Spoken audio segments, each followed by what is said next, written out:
మన నమ్మకం ఏమిటంటే ఆయన వాక్యాన్ని బట్టి దేవుడు తన బిడ్డలకు సహాయం చేస్తాడు.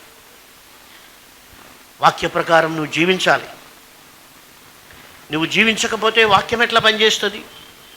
అసలు నీ జీవితంలో పని చేయని వాక్యం ఇతరులు ఎలా పని చేస్తుందని నువ్వు అనుకుంటావు.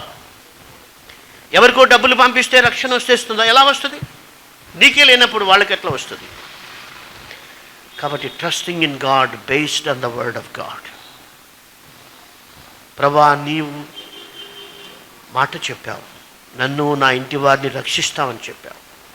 కాబట్టి నాకు కనిపెట్టుకునే ఓపిక ఇవ్వండి.